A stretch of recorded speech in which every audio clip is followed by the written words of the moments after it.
Hola a todos, bienvenidos al curso Samplers y Muestreo. Mi nombre es Daniel de la Fuente.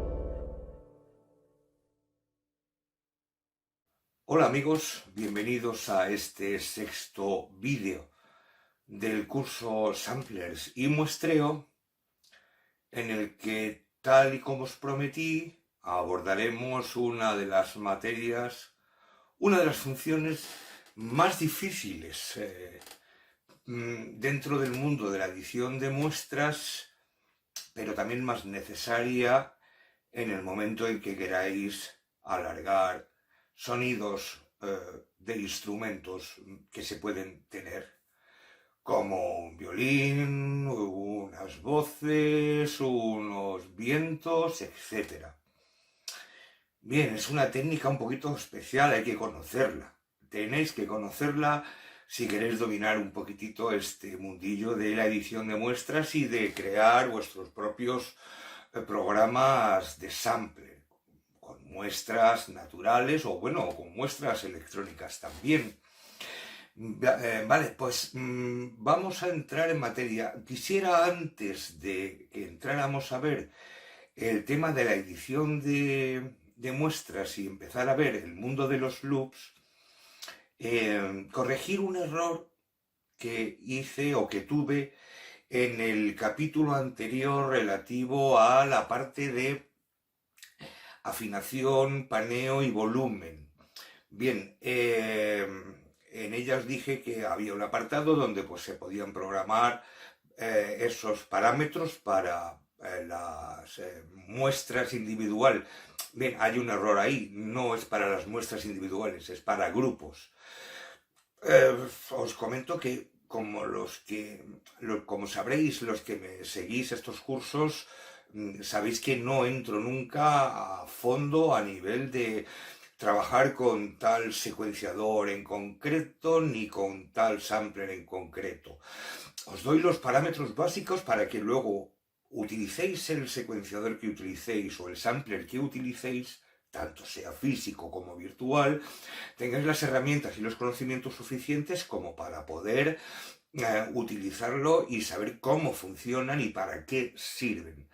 Bien, en este caso concreto, bueno, pues Kontakt tiene una variedad inmensa de funciones que, bueno, yo creo que el que quiera profundizar sobre este sampler en concreto debería dirigirse a los manuales de instrucciones del propio software o bien a los cientos de tutoriales que hay por internet sobre este sampler, ¿vale? No es misión de este curso abordar un secuenciador completo o un sampler concreto. Bien, los ruego mil disculpas por este error, despiste y bueno, lo voy a corregir, ¿vale?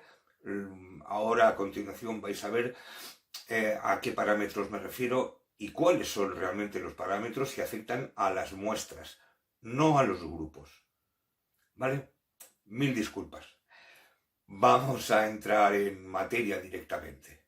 Pues bien, como os decía, mi error consistió en el capítulo pasado en atribuir estos parámetros de pan, volumen y tune a las muestras, a cada muestra individual.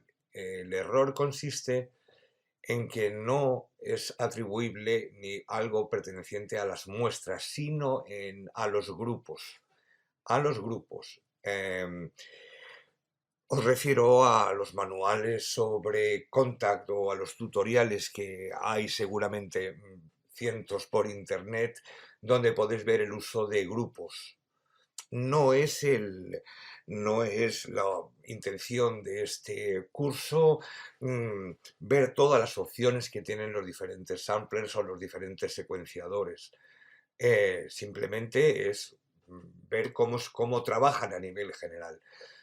Bien, para que veáis el ejemplo que os estoy diciendo, abrimos Group Editor, creamos varios grupos, le quitamos la opción de que edite todos los grupos simultáneamente y en el grupo 1 veréis que están los parámetros como por defecto. Vamos a editar el segundo grupo, el tercero con otros valores, por ejemplo, y este grupo 4 igual con todos los valores. Como veis, cada grupo almacena sus valores. Como veis, esto es lo que yo he modificado y tal, sin individuales. Ese fue el error que yo cometí en el capítulo pasado y por el que os pido 1000 disculpas. Y ahora me preguntaréis, ¿y cómo lo hacemos para que las muestras tengan su parámetro determinado? Pues muy sencillo. Las muestras van a tener sus valores propios, los vais a mover desde aquí. Fijaros que tenéis un volumen para la muestra, un panorámico para la muestra y una afinación para esta muestra. Aquí es donde tenéis los valores específicos para muestras, no para grupos, para muestras, que es lo que yo os comentaba en el capítulo anterior. Bien, los tenéis aquí. Volumen, panorámico y afinación de cada muestra individual. ¿Vale? Pues 1000 disculpas por ese error y subsanado está. Ahora sí, pasamos a la materia que nos interesa.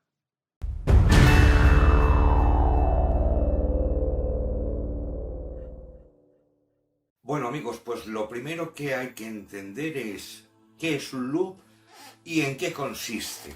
Bien, un loop es una técnica que se utiliza en samplers para cuando tienes una muestra tomada de un instrumento acústico, por ejemplo, una voz, un órgano o unos vientos, una flauta, un clarinete o unos violines. Las notas, la muestra que toméis va a tener una duración determinada, será a lo mejor 4, 5, 6 X segundos. Bien, pero nosotros a la hora de ejecutar ese sonido vamos a necesitar a veces que la muestra, o sea, que el sonido dure más, puesto que vamos a tocar, y necesitaremos a veces que ese sonido no se acabe, no dure esos 5 o 6 segundos. ¿Cómo se consigue esto en un sampler? Bien, utilizando la técnica de loop. La técnica de loop consiste en buscar un punto de entrada y un punto de salida de loop dentro de esa muestra donde se repita de principio a final, es decir, suene desde el principio y al llegar a ese punto de salida de loop vuelva al punto de entrada de loop y se mantenga mientras tienes la nota pulsada, con lo cual será una nota sin fin, por llamarlo de alguna manera. Esto así a simple vista parece muy sencillito, pero tiene su dificultad desde el momento en que una muestra pues puede tener diferentes amplitudes con el paso del tiempo. Es decir, a lo mejor la amplitud que tiene en el segundo 1 no es la misma que en el segundo 5, o incluso el timbre haya cambiado en el segundo 1 y no sea exactamente igual por un filtro programado que le vaya cortando agudos y que llegado al segundo 5 pues el sonido también ha cambiado, ¿no? Ya no es exactamente igual que el del segundo 1, siendo la misma muestra, ¿no? Esa es la dificultad que entraña un loop, realizar un loop. Generalmente la dificultad va a venir sobre todo por amplitud y en segundo lugar por el timbre. Bien, dependiendo del tipo de muestra, luego lo veréis, vamos a tener que utilizar o loops más cortos o bien loops incluso un poquito más largos. Bien, esto lo vais a ver vosotros mismos en el momento que os veáis con una muestra ahí delante y seáis capaces de ver la amplitud que tiene durante toda la muestra y si se ha modificado el contenido armónico de la misma. Bien, vale, pues se trata de que se busquen los puntos de entrada de loop y de salida de loop para que sea esa repetición, ese salto que se va a producir a la vuelta, en la entrada del loop, sea lo más natural y no suene artificial. Generalmente cuando un loop está mal hecho suele sonar un glitch, que llamo yo un glitch, un sonido, un crack. Lo vais a notar enseguida. Se tratará de buscar el punto de loop mucho más moviéndolo, editándolo hasta que encontréis algo lo más parecido.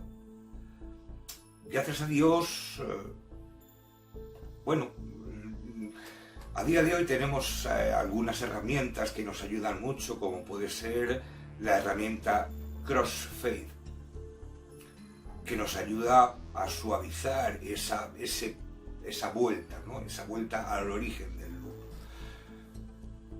Seguramente no haga falta explicaros a ninguno de vosotros qué es un crossfade.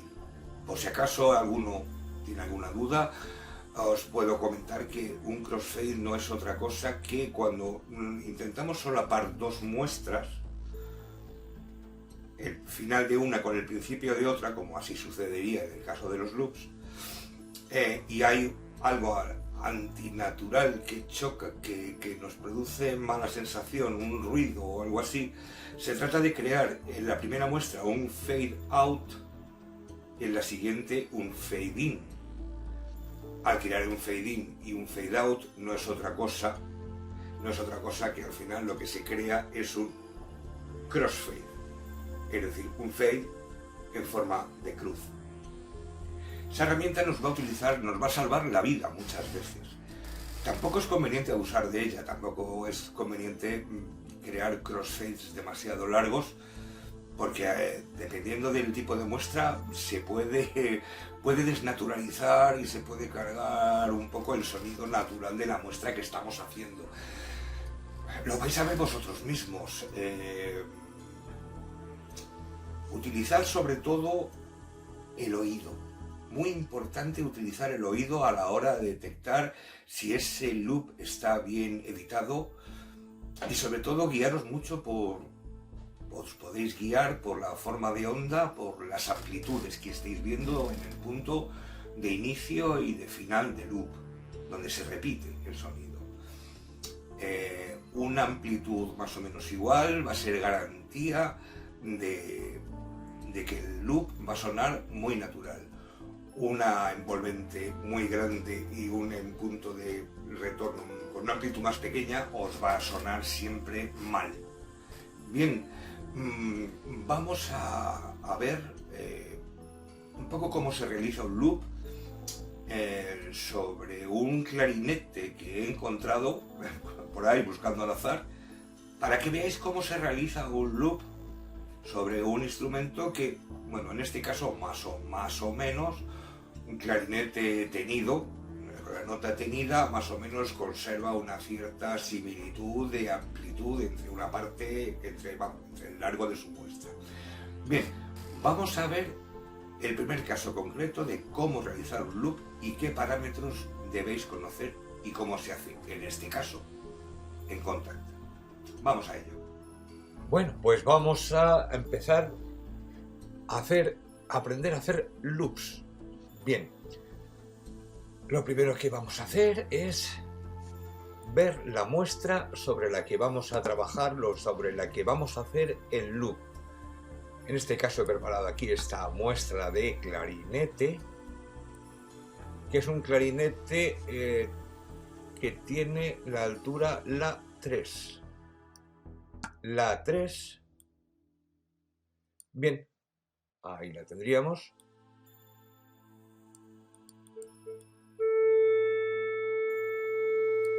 voy a hacer una cosa, voy a quitarle este principio para no volvernos locos.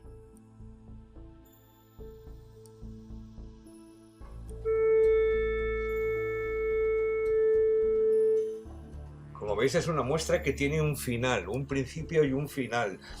Puede ser que a la hora de tocar nos interesa que la muestra sea más larga, puesto que independientemente del tiempo que pulséis la tecla, aquí se acabará porque se acaba la muestra. Aquí es donde necesitamos hacer loops a muestras de instrumentos. Bien, ¿cómo lo vamos a hacer? Este es el gran caballo de batalla de siempre, lo del mundo de los loops. Bien, lo primero que vamos a hacer es irnos aquí y vamos a darle a Sample Loop. Y aquí es donde vamos a decirle dónde empieza el loop, Start Loop, y el Loop End. Bien. Vale,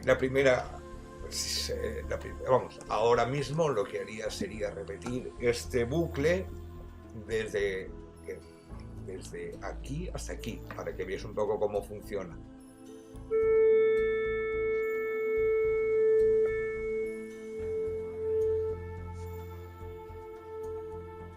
Bien, entendéis un poco cómo funciona el loop. Vale, lo que yo os recomendaría es que buscarais visualmente un poco y os fiarais de el tema de amplitud, que buscarais puntos donde la amplitud entre el principio de la muestra, del loop, perdón, y del final del loop sea más o menos similar. Vamos a ver aquí, por ejemplo, buscando este punto de loop. Este va a ser un poquito más, va a ser un poquito más grande, la amplitud más grande que en este caso. Vamos a probar a ver, de todas maneras. Efectivamente, como veis, se nota mucho porque la amplitud de entre estos dos puntos, en este punto, es más pequeña que la amplitud de aquí. Vamos a buscar otro punto de amplitud que pueda ser similar. Vamos a probar con este. Vamos a probar con este. Antes de nada vamos a mirar esto. Snap Loop Zero Crossing. Vale, vamos a probar qué tal aquí.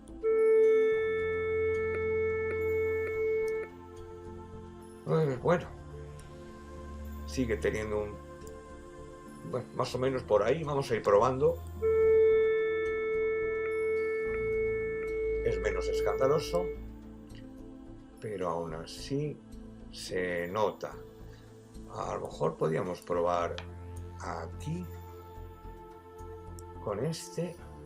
Es cuestión de ir probando donde tenéis menos. No, escandaloso. Vamos a volver al ejemplo de antes, que era mucho más interesante.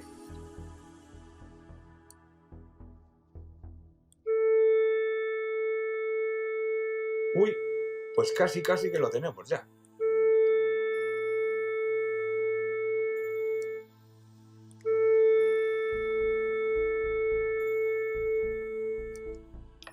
Se nota un poquitito todavía, ¿verdad? Ahí, o sea, no hay clic, pero sí es verdad que hay un...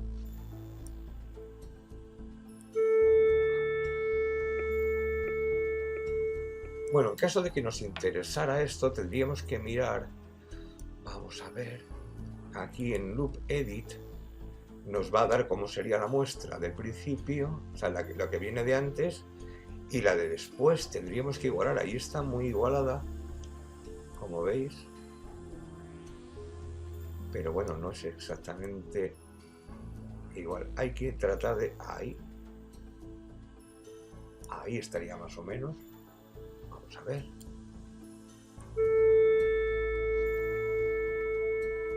Bueno, y si aún así queréis desprenderos de ese pequeño glitch que suena,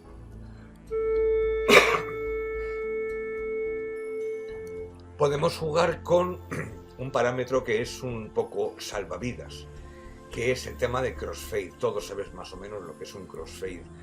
Vamos a darle un poquitito de crossfade para ver hasta dónde podemos tirar de ese parámetro. Bueno, pues ha quedado muy bien.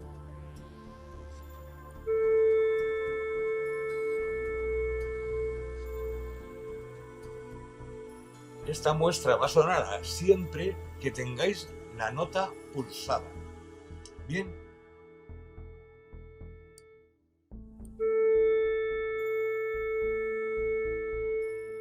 Y ya tenemos un loop hecho de un clarinete que va a sonar siempre que mantengamos la tecla pulsada. Es decir, hemos creado un loop.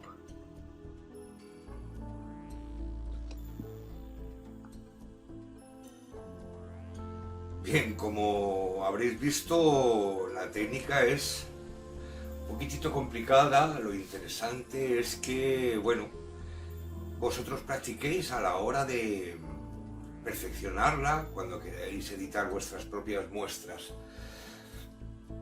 Viendo todas las herramientas que nos daban los primeros samplers tipo S1000 con pantallas gráficas, o los samplers virtuales con todas esas pantallas y todas esas opciones que tenemos gráficas, entenderéis mejor cuando os hablaba en los capítulos anteriores de la complicación que era hacer un loop con pantallas alfanuméricas tipo S900 y todos los samplers anteriores. Si ya con una pantalla gráfica cuesta hacerlo, a veces imaginaros sin la ayuda de una pantalla gráfica, sin tener a la vista la forma de onda y simplemente teniendo a la vista números. Era muy difícil, francamente. Hoy en día es un lujo hacer un loop en un sampler tipo S1000 o posteriores, o bien en una pantalla de un ordenador. No tiene nada que ver, pero nada. Bien, en este caso que os he puesto, como os he dicho, era un instrumento clarinete que más o menos tiene una amplitud más o menos estable, ¿no? ¿Qué pasa cuando los instrumentos a hacer un loop son de ataque y relajamiento rápido? Por ejemplo, un piano eléctrico. Ahí la cosa se complica. Bien, la técnica tradicional de hacer ese tipo de loops consiste, o solía consistir, en hacer un loop lo más corto posible para intentar que las amplitudes sean lo más similares posible. Un piano ataca muy rápido y enseguida decrece. Se puede mantener si mantienes la tecla pulsada. Y quizás en esos momentos es donde es más fácil hacer un loop. A lo mejor decir, bueno, es que un piano tampoco vamos a tener tanto tiempo la tecla pulsada. No, vale. Pero ¿qué pasa si utilizáis el pedal de sustain? Se os van a cortar las muestras. Lo suyo es que el sustain mantenga la nota y si le habéis hecho un loop, si no las notas se van a cortar si no hacéis un loop a una muestra de piano, por mucho pedal de sustain que tengáis. Se trata de eso, de que el sustain mantenga esa muestra y que luego lo ayudéis vosotros con el complemento del generador de envolvente, el famoso eje, el ataque, decay, sustain y release, los 4 parámetros básicos, que ya lo veremos más adelante en la edición de programas. Pero es interesante que conozcáis eso y tengáis el conocimiento como para hacer una muestra de ese tipo de instrumentos que también los podéis utilizar. Y os va a fastidiar que una nota que tenéis mantenida con un pedal de sustain se os corte, porque no es natural. ¿Vale? El tema del sampler también es que sean los sonidos, los instrumentos sean lo más natural posible. Bien, Vamos a ver ahora cómo haríamos un loop sobre un piano, sobre una muestra de piano. ¿Vale? Bueno, yo recomiendo este método porque generalmente suele ser, ya os digo, el más utilizado, el de utilizar la parte del ataque, no, del decay tampoco, del sustain, esa parte del sustain hasta que va a release, ahí es donde suele mantener más o menos un poquitito de amplitud estable, pero que siempre disminuye. Busquéis un punto de loop corto que no os desagrade al oído y si en caso de algún problema lo utilicéis, lo corrijáis un poquitito con un poco de crossfade. ¿Vale? Vamos a verlo porque también tiene su dificultad en conseguirlo. De todas maneras, no os asustéis, ya os digo que esto es una cuestión de práctica, esto es como todo en la vida. Una vez hayáis hecho unos cuantos, ya os va a resultar muchísimo más fácil editar un loop a cualquier instrumento que se os ponga. ¿Vale? Vamos a ver cómo lo haríamos sobre una muestra de piano.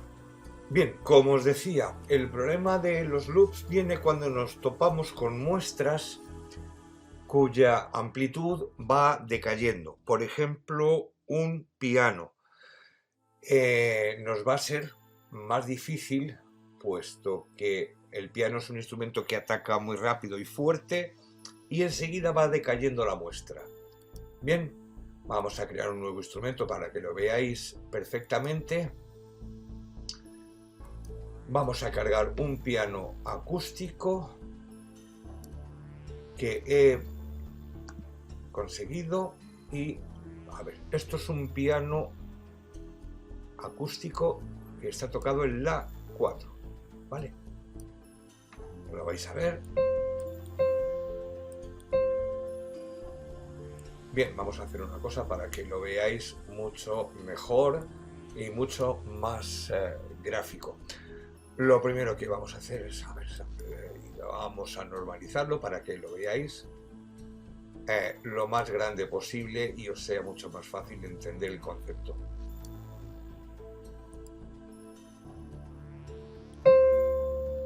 Como podéis ver, el problema de la amplitud es que disminuye enseguida. Lo vamos a hacer un poquitito más gráfico todavía.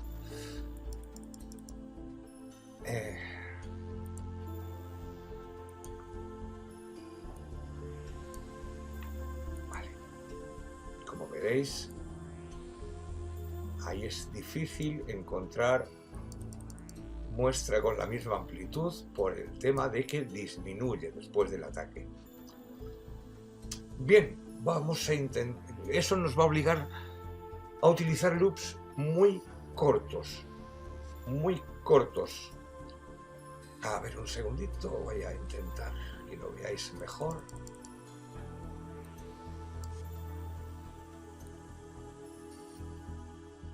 Que lo veáis bastante mejor.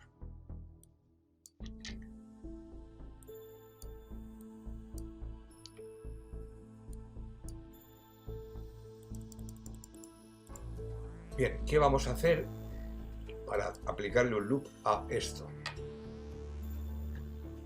Pues vamos a buscar, como locos, un sitio donde el loop, bueno, donde podamos pequeño, lo más pequeño posible, donde podamos coger una amplitud similar de principio y de final. Ya os digo que vais a tener que utilizar loops muy pequeños, muy pequeños. Vamos a probar.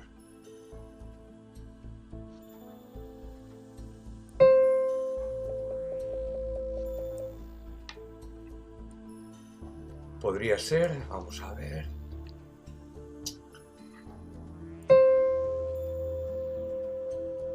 Bueno, eso nos podría valer, casi. Vamos a probar.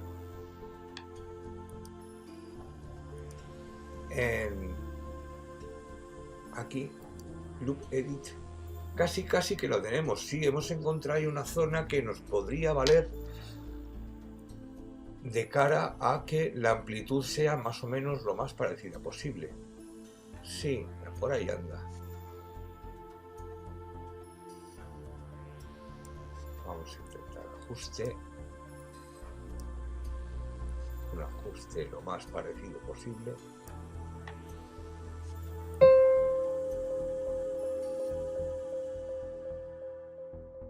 Vamos a ver si podemos utilizar el salvavidas del crossfade para encontrar una muestra que nos valga.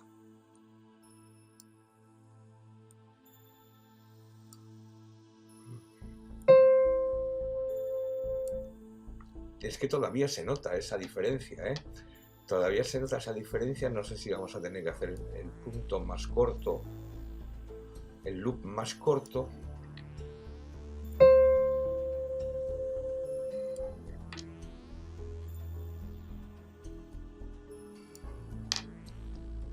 Ya os digo que vais a tener que utilizar unos puntos de loop muy pequeños.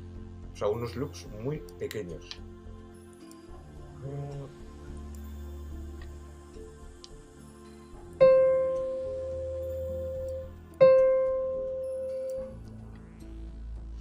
Crossfade un poco más grande.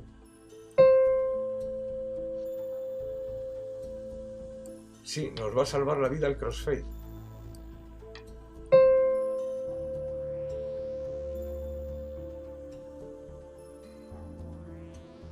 Y por lo menos el piano se mantendrá. Es que pensad que es imposible trabajar con muestras que se hagan loop cuando este ataque de amplitud es tan grande y el mantenimiento es tan pequeño.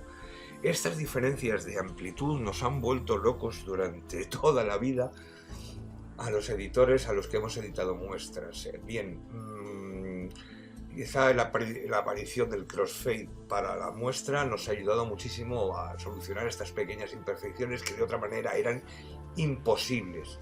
Esto se puede mantener y bueno, pues luego ya con el ADSR lo retocaréis, pero por lo menos tenéis un loop que no, como se suele decir, que no canta, que no se nota.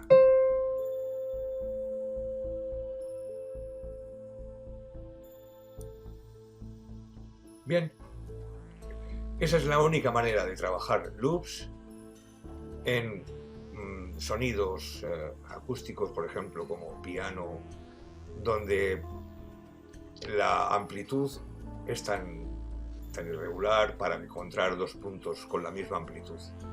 Es casi imposible, pero se encuentran. Bien, ese es mi consejo.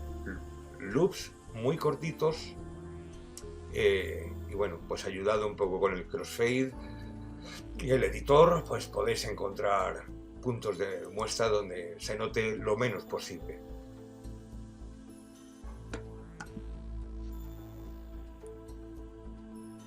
Bueno, pues ya habéis visto que entraña también su cierta dificultad. Vuelvo a repetiros, no os asustéis.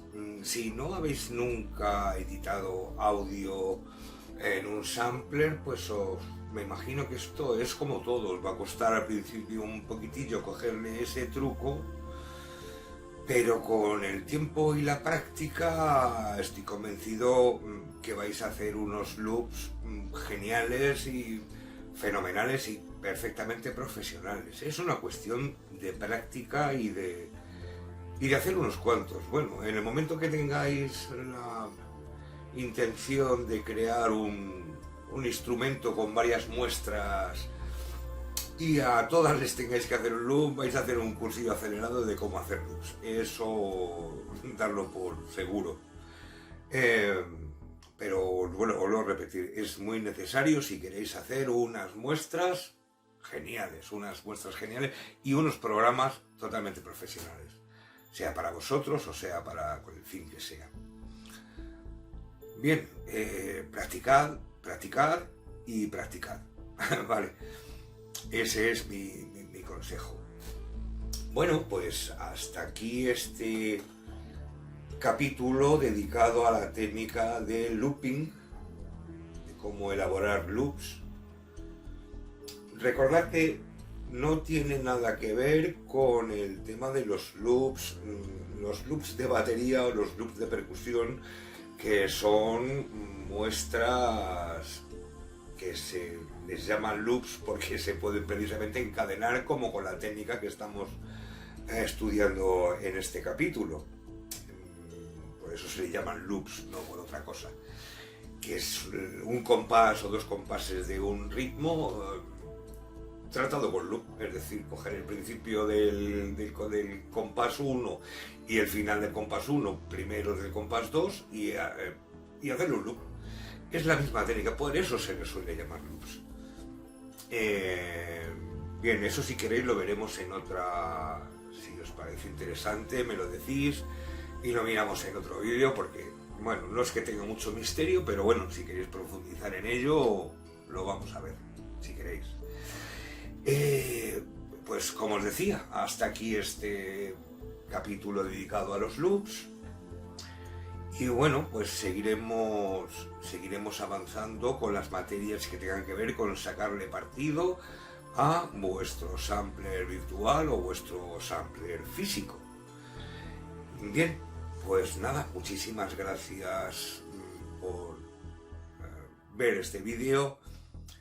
Lo que siempre os digo, os recuerdo de os suscribáis, les deis un me gusta y por supuesto la opción de que cualquier duda que tengáis me la podéis preguntar, no tengáis ningún reparo en escribirme en la caja de comentarios cualquier duda que tengáis, que yo estaré encantado de solucionar vuestra duda o vuestra pregunta, ¿vale?